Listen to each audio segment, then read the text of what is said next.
Bonjour à tous. Donc, du coup, moi je m'appelle Guillaume Marion. Je vais vous parler de mon projet de thèse qui parle de la musique. Donc moi j'ai fait une formation, j'ai commencé mes études en informatique.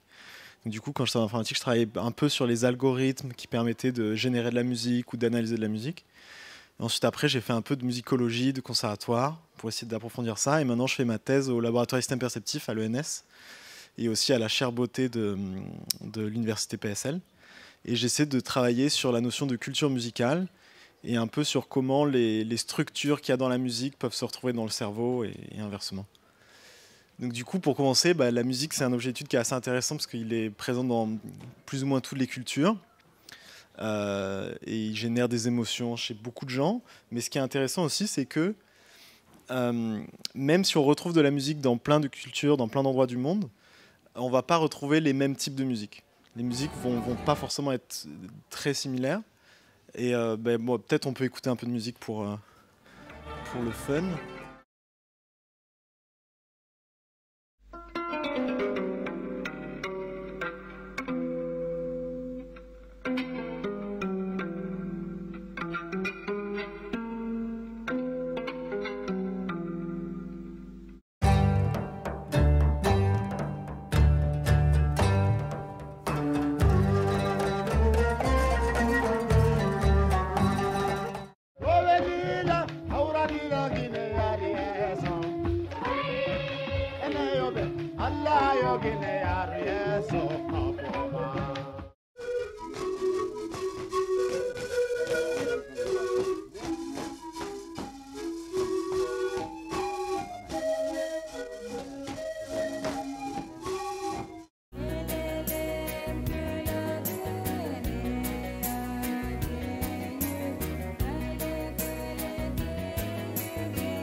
Donc du coup, ouais, et puis même, bon, là je voulais faire l'exemple de montrer de la musique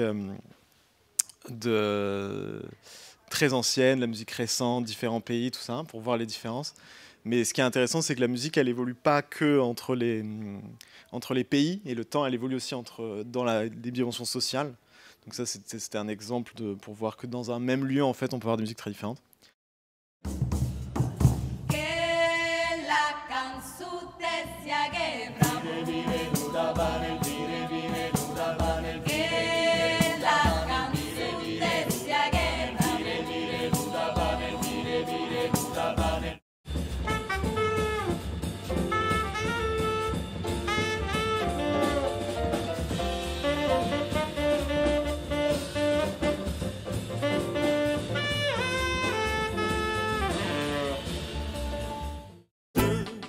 Que la rivière est sèche en vain, elle noie son chagrin.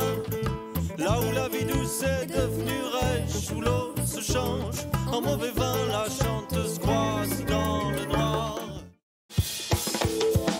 On a tous connu ce genre de femmes qui me font tourner la tête. Vers l'inconnu en bas, on boit tout dans ton manège.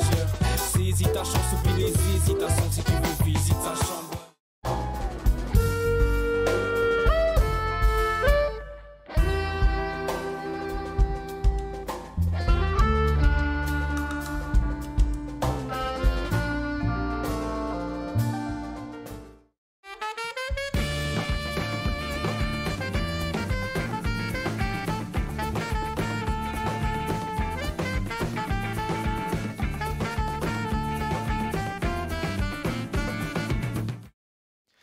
Et donc du coup, dans toutes ces musiques qu'on n'a pas pu écouter, on voit plein de différences. Et ces différences, en fait, elles vont être de l'ordre de comment le compositeur, lui, décide d'écrire de la musique. Donc c'est ce qu'on appelle en musicologie le sémiosis poétique.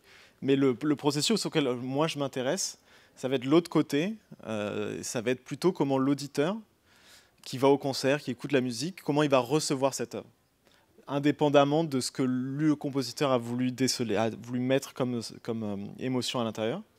Donc du coup, ça, c'est principalement la perception. Et donc du coup, des exemples de ça, de perception à travers la musique, comment des auditeurs perçoivent la musique, on a des éléments culturels qui peuvent être intéressants, qui sont faits avec des études qu'on appelle cross-culturelles. Donc c'est-à-dire qu'on va faire écouter de la musique à des gens qui sont issus de différentes cultures, et on va leur demander de faire des tâches. Donc par exemple, dans cet exemple, la tâche, c'était de mémoriser des mélodies qui venaient de différentes cultures.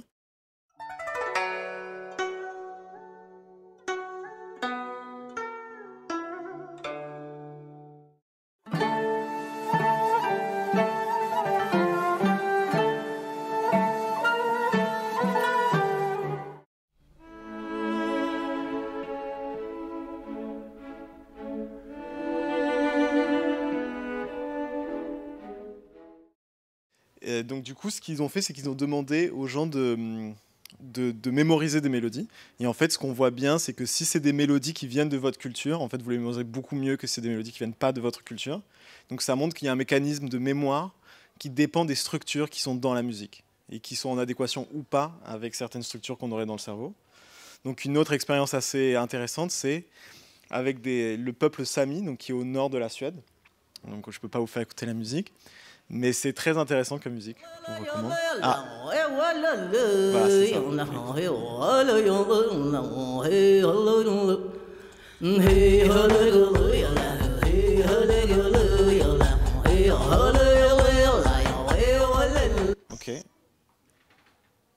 Ok. Donc du coup, voilà, ils ont pris de ces musiques-là et ils les ont fait écouter à des gens, donc des Américains, des Samis ou des Finnois. Et ils ont coupé en fait le son à un moment donné. Ils ont demandé de chanter la note d'après.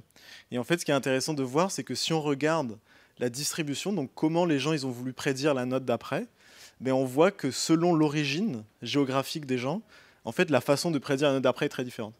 Et ce qui est aussi intéressant de voir, c'est que en fait, les Samis sont les seuls qui prédisent vraiment bien la note qu'il y avait vraiment dans la mélodie. Donc ça veut dire qu'il y a un espèce de mécanisme cognitif qui, quand on écoute la musique, permet d'avoir une estimation de la note d'après. Et cette estimation de la note d'après, en fait, est culturelle. Et elle dépend de la musique qu'on a pu écouter dans notre vie. Et donc, du coup, ça, on peut faire le même genre de choses. Il y a même le même genre de choses avec les rythmes, en fait. Donc, ça, c'est encore la musique des Tshimane.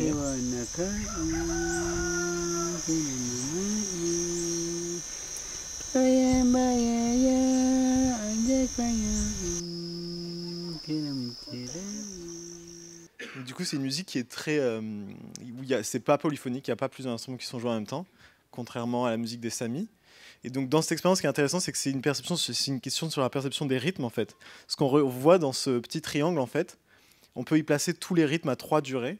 Donc, par exemple, ça, ce serait un rythme à 3 durées, ou ce genre de rythme. Et on peut les placer, parce que vu qu'il y a 3 durées, on peut chacune les placer sur un des axes du triangle. Donc, du coup, ce qu'ils ont fait, ces auteurs, c'est qu'ils ont pris plein de rythmes dans le triangle. Donc, il n'y a pas de structure, c'est n'importe quel rythme. Et ils les ont joués aux gens, aux Tshimane, ou à des Américains, on le verra plus tard. Et ils ont demandé de reproduire le rythme. Donc, les participants ont reproduit le rythme. Les auteurs, ils ont re-enregistré le rythme et ils ont refait la même chose. Et en fait, ce qu'on voit, c'est qu'au fur et à mesure qu'ils répètent, qu'ils itèrent sur ce processus-là, en fait, les rythmes qui sont reproduits vont se retrouver dans des zones spécifiques, en fait. Donc, c'est-à-dire qu'en fait, ils vont déformer le rythme à chaque fois qu'ils vont l'entendre et le reproduire, ils vont le déformer, mais ils vont le déformer vers une certaine position du triangle. Et ce qui est intéressant, c'est que si on fait cette expérience avec les Tshimane ou avec des Américains, en fait, on va avoir des distributions différentes à la fin. Donc, ça veut dire qu'en fait, c'est l'idée que quand ils vont entendre des rythmes, les participants vont vouloir projeter un rythme qu'ils connaissent sur ce rythme-là et vont le déformer jusqu'à retrouver le rythme qu'ils connaissent. Et en fait, les rythmes qu'ils connaissent, selon si c'est des Tshimane ou des Américains, ça ne va pas être les mêmes rythmes. Et donc du coup, la question après, c'est de se demander qu'est-ce qui se passe dans le cerveau par rapport à tout ça, parce que là, c'est que du comportement. On a juste demandé aux gens de faire des choses, mais on pourrait se demander ce qui se passe dans le cerveau. Donc pour ça, on va peut-être regarder cette petite vidéo où c'est en fait un cerveau donc, de gens qui écoutent un choral de Bach. Et en fait, à gauche, c'est quand ils écoutent, et à droite, c'est quand ils imaginent, mais je vous conseille de plutôt regarder à gauche quand ils écoutent.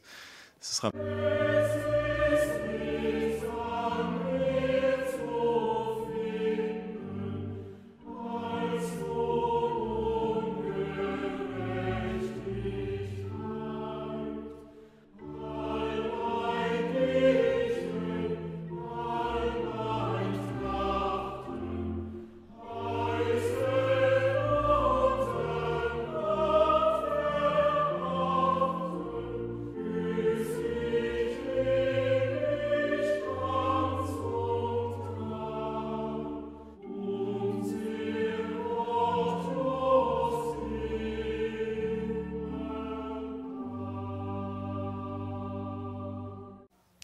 Donc, du coup, un truc qu'on remarque, c'est qu'à chaque fois qu'il y a une note, on voit des espèces d'activations au centre. Donc, je ne sais pas si vous avez bien remarqué, mais ça, c'est des petits cerveaux. Donc, en haut, c'est un petit nez et c'est des petites oreilles sur les côtés. Donc, ça montre la direction de la tête, en fait. Et donc, du coup, les activations qu'il y avait au centre, en fait, c'est de l'activité qui serait enregistrée dans cette zone-là, en fait. Donc, ça, c'est des petits bonnets qu'on met sur la tête, en fait, qui enregistrent l'activité électrique du cerveau. Et on voit qu'il y a des activations à la zone centrale, à chaque note, mais qui ne sont pas forcément de même amplitude. Et donc, du coup, une des questions qu'on peut se poser, c'est pourquoi, en fait, il y aurait des activations de différentes amplitudes. Et une façon assez simple de comprendre ça, c'est de changer l'attente musicale. Donc, c'est-à-dire qu'en musique classique, on a des cadences très simples, genre 1, 4, 2, 5, 1. Et par exemple, on peut s'amuser, au moment de résoudre, donc du 5e degré au 1er degré, de mettre un autre accord. Donc là, ça va être quelque chose qui va être en dehors du style, qui va être pas attendu grammaticalement incorrect. Et on peut regarder les différences d'activité dans le cerveau à ces éléments-là, selon si on a fait quelque chose qui était attendu ou inattendu. Et on va voir des différences dans ces amplitudes, dans ces activités qu'on a vues tout à l'heure, qu'on peut aussi expliquer en fait de manière beaucoup plus précise, non pas avec des choses qui sont attendues versus pas attendues, mais avec un continuum d'attente en faisant des modèles statistiques. On peut faire des modèles statistiques où on va apprendre sur beaucoup de musique les structures et ensuite regarder la probabilité de chacune des notes dans une mélodie, par exemple. Du coup, ça va nous donner un vecteur un peu comme ça, où il y a des notes qui sont plus ou moins attendues que d'autres. Et bon, on peut faire un... Je ne sais pas trop si j'ai le temps, mais peut-être on peut faire écouter ça pour vous donner une instance. C'est un autre choral de Bach.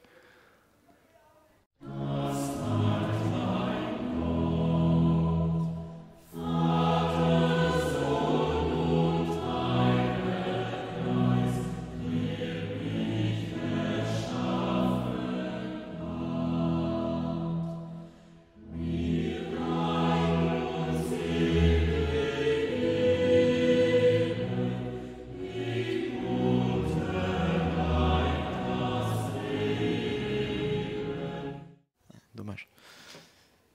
Et donc du coup, ce qui est intéressant de voir, c'est qu'en fait, dans ces questions de surprise, vu que c'est un modèle statistique qui est entré sur beaucoup de musique occidentale, déjà, on voit des éléments clés de la musique occidentale, qui sont par exemple les mouvements disjoints, donc c'est-à-dire des notes qui sont loin les unes des autres, génèrent plus de surprises que celles qui sont proches les unes des autres. Et quand il y a des répétitions, par exemple le sol qui va être répété plusieurs fois, la surprise va diminuer aussi, parce qu'on ça va créer une attente, une accoutumance d'avoir ce truc-là. Et donc du coup, ce qui est intéressant, c'est que si ce modèle-là, le fait de faire des modèles comme ça permet aussi de modéliser la culture, parce que le modèle statistique, on peut l'apprendre sur de la musique occidentale, mais on peut l'entraîner sur différents types de musique. Donc là, par exemple, dans cet exemple, ce qu'on a fait, c'est qu'on a entraîné le modèle sur des corpus européens, de musique européenne, et sur des corpus de musique traditionnelle chinoise. Et en fait, ce qu'on remarque, en fait, c'est qu'ensuite, après, si on prend la même mélodie et qu'on va évaluer la surprise pour différentes mélodies, en fait, on va avoir des vecteurs qui sont différents. On va avoir les surprises vont être placées à différents endroits. Et autre chose intéressante, c'est que si on regarde la surprise moyenne de tous les morceaux évalués par les deux modèles, en fait, on peut voir que le modèle chinois prédit mieux la musique chinoise que le modèle western. Et bien sûr, c'est prédit. Et du coup, on peut classifier comme ça. Et donc, du coup, ce qui est intéressant, c'est qu'on peut utiliser ces modèles-là, du coup, pour essayer de modéliser la culture, en fait, des gens. Et une chose qu'on peut faire, par exemple, qui peut être assez intéressante, c'est de regarder les amplitudes du cerveau qu'on a vu tout à l'heure dans la vidéo et de les corréler avec les vecteurs de surprise qu'on a calculés. Et en fait, ce qu'on voit, c'est qu'en fait, si on prend des participants occidentaux et qu'on corrèle en fait, les amplitudes dans ces zones centrales avec les valeurs du modèle occidental, on voit des très fortes corrélations qui sont meilleures que pour le modèle chinois. Donc ça voudrait dire qu'il y a des structures qui sont spécifiques à la musique occidentale, qui vont moduler de manière congruente les activités cérébrales des participants. Et du coup, ça, en fait, c'est quelque chose qui est assez intéressant, cette idée de se dire que le cerveau prédit la note d'après et va être plus ou moins surpris, et que cette prédiction est culturelle et dépend des structures qu'il y a dans la musique qu'on a écoutée dans notre vie. Parce que, justement, dès 1956, il y a des chercheurs qui se disent qu'en fait, c'est comme ça que les émotions musicales sont générées. Et en fait, deux petits exemples sur lesquels on peut passer brièvement, c'est qu'en psychologie, on peut voir un peu les émotions simples dans cet axe à 2 dimensions, donc la valence et l'activation psychologique. Et en fait, il y a des chercheurs qui ont montré que les valeurs de surprise au cours du temps permettent d'expliquer ces 2 dimensions de l'axe émotionnel. Donc ça veut dire qu'en fait, dans la façon dont on est surpris ou pas surpris, en fait, on peut prédire les émotions qu'on va pouvoir ressentir après. Une autre chose, c'est le plaisir musical, qui est lui directement relié avec cette idée de surprise. Si on simplifie, parce que là, il y a la deuxième valeur qui est l'uncertainty, c'est-à-dire à quel point on avait confiance dans notre prédiction. Mais si on regarde que la surprise, en fait, on voit que les notes qui sont très peu surprenantes ne nous génèrent pas trop de plaisir. Les notes qui sont très surprenantes ne génèrent pas trop de plaisir, mais il y a une espèce de valeur intermédiaire où si on est un peu surpris, en fait, on va ressentir du plaisir. Et finalement, en fait, ça, c'est activé. Ces vecteurs-là activent de manière assez similaire les zones de récompense dopaminergique qui permettent de relâcher de la dopamine pendant les moments de plaisir. Et en fait, ça, c'est assez intéressant parce qu'il y a des études chez les souris, par exemple, qui montrent que ce sont les mêmes zones que quand elles sont activées en même temps qu'un certain comportement social. En fait, ça va pousser l'individu à reproduire le même comportement social. Donc ça veut dire que s'il y a un morceau de musique qu'on aime vraiment beaucoup, beaucoup, beaucoup, ça peut nous pousser à l'écouter encore et encore et encore et encore. Donc voilà, donc la conclusion, pour faire vite, c'est que l'exposition passive à de la musique, donc à la radio, au supermarché, en concert, ça va changer notre représentation de la musique et donc notre façon de prédire la musique. Et cette représentation est utilisée à chaque fois qu'on va écouter de la musique pour la prédire. Et la façon dont on va être surpris ou pas par rapport à ces prédictions, ça va en fait générer différents types d'émotions dans notre cerveau. Donc du coup, merci pour votre attention et aussi merci à mes collaborateurs qui m'ont aidé à faire ce travail-là. Merci.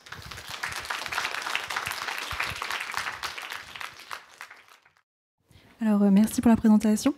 Je me posais juste une question, puisque vous parlez souvent de mémoire, de prédiction, mais est-ce qu'on peut dire aussi qu'en fonction des cultures, il y a une spécification, enfin on se spécifie vers tel ou tel son, vers tel ou tel rythme?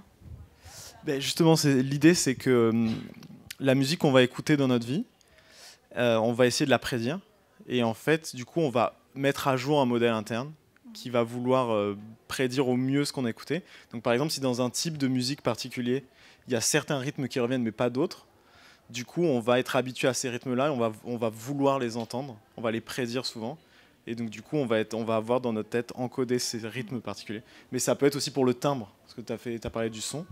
Donc, par exemple, dans différentes cultures, on va avoir différents instruments. Et même, en parlant de culture, on n'est même pas obligé de changer de lieu, parce que, par exemple, il y a des gens ici qui écoutent du jazz, qui écoutent du classique, qui vont à la gare jazz tous les samedis ou qui vont à l'opéra tous les samedis. Et en fait, c'est pas les mêmes instruments, c'est pas les mêmes rythmes, c'est pas les mêmes accords. Et donc, du coup, il y a une façon de prédire qui va être différente, en effet. D'accord. Ma question, c'était... Bon, tu as répondu partiellement, mais en gros, c'était juste pour savoir si en fonction des cultures, on va se spécifier vers des rythmes. Donc, est-ce qu'on va les traiter plus facilement? Et du coup, en l'occurrence, est-ce que du coup, c'est pour ça qu'on va plus facilement les anticiper, les prédire? Ouais. C'est vraiment une question... Mais je pense qu'il y a quelque chose de ça dans le truc avec les tsimané, là.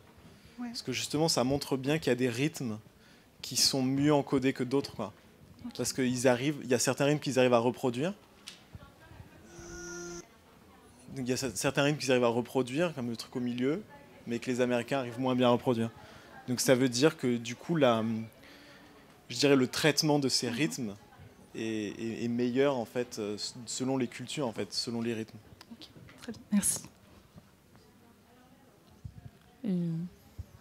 Oui, du coup, j'avais une question sur ce que vous disiez à la fin, le fait qu'il y a une espèce de jauge intermédiaire de surprise qui qui active le système dopaminergique. Et est-ce que vous avez eu le temps de travailler sur le fait, quand on réécoute la même chanson, est-ce que ça s'atténue ou pas? Parce que dans l'expérience commune, il y a des gens pour qui ça s'atténue et qui en ont marre d'écouter la même chanson, il y a des gens pour qui ça fait rien, des gens pour qui ça se renforce. Ou alors est-ce que c'est un truc vraiment interne à la phrase musicale et que du coup ça change pas avec la répétition? Eh ben, c'est une très bonne question. C'est assez confus, mais de manière générale, un truc qui est assez intéressant, c'est que quand on reproduit la même expérience sur la même personne et qu'on lui fait écouter plein de fois le même morceau, les activités là qu'on a vues là sont très similaires. Donc ça veut dire qu'a priori, ça reste assez stable en fait. C'est pas trop affecté parce que c'est un truc qu'on aurait pu se dire qu'une fois qu'on l'a écouté une fois le morceau, ben c'est bon, on le connaît par cœur, du coup on va plus être surpris en fait. Donc du coup tous ces trucs de plaisir vont être différents. Mais en fait ce qu'on voit c'est que c'est encodé de manière assez similaire en fonction des répétitions. Parce que je pense que c'est un modèle statistique qu'il y a dans le cerveau qui est grammatical, je pense, tu vois. C'est de la même façon que si je dis je parle en français et que j'emploie un mot qui n'est pas le bon mot, même si tu sais que je fais tout le temps la faute de ne pas employer, par exemple, si je dis je vais au coiffeur, au lieu de dire je vais chez le coiffeur, je vais au coiffeur, même si tu sais que je vais tout le temps dire je vais au coiffeur parce que je fais tout le temps la faute, et ben à chaque fois que tu vas entendre je vais au coiffeur, tu vas être un peu surprise. Et du coup, je pense que c'est un peu un truc similaire, mais qui peut changer. Et aussi, c'est pour ça, quand on regarde les activités Spotify des gens, ils peuvent écouter 100 fois, 200 fois le même morceau la même année. Donc je pense que ouais, c'est assez stable. Ouais. Je suis ici. Merci beaucoup, c'était fascinant. Moi, je suis juste curieuse parce que vous êtes passé assez rapidement sur cette matrice avec la valence des émotions positives, négatives. Ouais. Et vous disiez que la surprise, ça mappe un peu sur cette matrice. Est-ce que vous pouvez en dire un petit peu plus? Ben, en fait, ce qu'il y a, c'est que du coup, l'idée, c'est qu'on peut mettre un peu des émotions simples dans cet espace en 2 dimensions, juste en regardant la valence et l'activation psychologique. Et en fait, il y a un article qui est sorti où en fait, ils demandent aux gens avec des sliders, pendant qu'ils écoutent la musique, de noter la valence et l'activation psychologique. Donc du coup, ça veut dire qu'il y a on a 3 vecteurs. On a le vecteur de surprise qu'on a calculé avec le modèle statistique, et on a un vecteur pour la valence, un vecteur pour le arousal. Et en fait, ils montrent on peut transformer le vecteur de surprise en ces 2 vecteurs en fait. C'est-à-dire qu'il y a un mapping en fait, mais qui n'est pas nécessairement linéaire. Juste avec l'élément de surprise. J'ai pas entendu. Oui, mais ça marche pas. Juste avec l'élément de surprise, ouais. Je pense qu'il y avait aussi la deuxième truc qu'on peut extraire des modèles, qui est uncertainty, qui est en fait qui est en gros l'entropie de la distribution en fait. Parce qu'en fait, si tu veux, le modèle statistique, à chaque note, il va donner une densité de probabilité. Et du coup, tu peux extraire la surprise, donc qui est le moins log de la likelihood de l'événement. Mais tu peux aussi extraire l'entropie de la distribution, qui te donne à quel point la prédiction était fiable. Et à partir de ça, tu peux utiliser les deux pour prédire les trucs émotionnels. Je crois que bonjour, merci pour votre intervention. Je voulais savoir si pour vous, il y a une sorte de... Parce que bon, la musique, vous avez expliqué que c'est culturel, mais est-ce qu'il y aurait aussi au-delà une sorte un peu de nombre d'or pour la musique qui fait qu'il y a une forme de vérité un peu qui transcende les cultures? Merci. Ben, c'est une question qui fâche, ça, en général. Ça dépend ce qu'on voit, en fait. Un peu comme le sentiment de beauté, il y a des choses un peu similaires, je pense. Je pense qu'il est universel, c'est le sentiment de musique. C'est-à-dire le fait d'expériencer, d'avoir une expérience esthétique en écoutant de la musique, je pense que ça, c'est plus ou moins universel. Ensuite, après, les structures qu'on retrouve dedans, je pense que c'est comme le langage, en fait. Je pense pas qu'il y ait trop de choses qui soient communes à toutes les musiques. Mais il y a des choses qu'on peut retrouver qui sont pas nécessairement dans le fait d'agencer les notes entre elles, ou les sons entre eux, mais plutôt dans le choix des sons au départ, qui sont liés à la physique. Parce que par exemple, dans les instruments, tous les instruments préhistoriques qu'on retrouve, en fait, c'est des flûtes. Et en fait, les flûtes, ils ont des modes, c'est donc de l'air qui résonne dans du bois ou dans des os. Et il y a des modes de vibration qui sont harmoniques, en fait. Donc ça fait, donc il y a tous les séries harmoniques de la physique. Et donc du coup, quand on met des sons ensemble, des sons harmoniques ensemble, et qu'on les décale, il y a des harmoniques qui vont clasher, d'autres pas. Et donc du coup, ça va faire que on va retomber sur certains types d'instruments, certains types de gammes peut-être, mais qui sont un peu liés à la physique, quoi. Juste aux instruments qu'on a choisis. Et en fait, il y a des gens qui font des expériences avec des instruments qui ne suivent pas des séries harmoniques, par exemple, et du coup, ça génère d'autres gammes. Machin. Donc, il y a peut-être des choses qui sont liées à la physique, ouais. Mais je ne pense pas qu'il y ait vraiment des choses liées à la cognition, ou peut-être en lien avec la répétition. Le fait de répéter des éléments pour pouvoir les mémoriser, ça, c'est peut-être un truc dans la musique qui est cognitif, plus ou moins universel. Bon. Désolé pour vous couper. Ouais, bien sûr. Ouais. Ça c'est tout pour les présentations. Merci beaucoup pour merci à vous.